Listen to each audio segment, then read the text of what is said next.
Hello, everyone, and welcome back to the third installment of the Math Made Easy series or Make Math Make Sense series.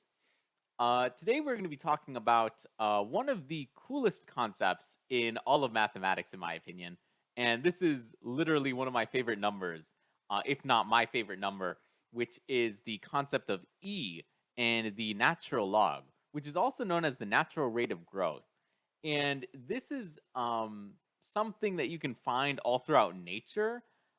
It's found in like ordinary differential equations and even in finance, which is my background.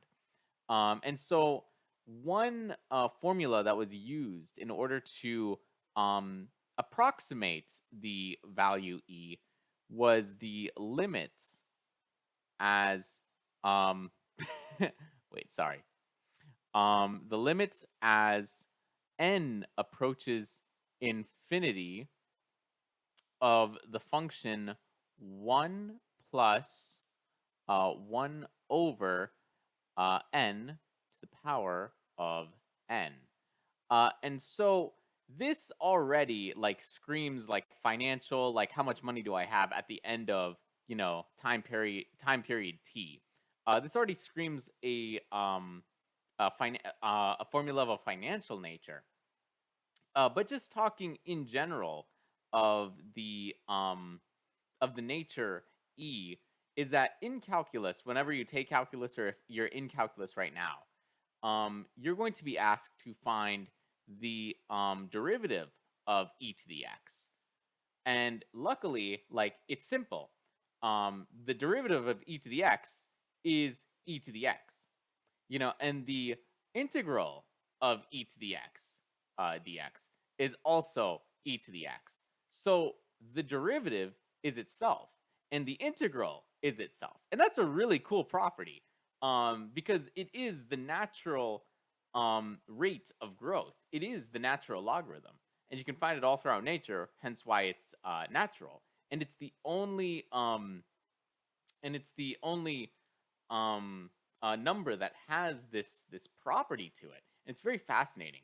And when we graph it, let's draw a graph here. Let's see, that'll be one. When we have a graph, okay, that is to say that let's say this whatchamacallit, this value is one, and here, okay, so this coordinates of the function y equals, let's get this here better.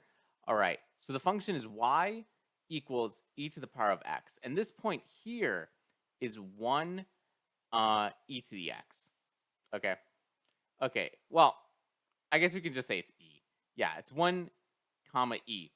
And so basically, at this point, at this specific point, the value is e. The slope, which is the derivative, is e to the x, and the area all the way to negative infinity is also e.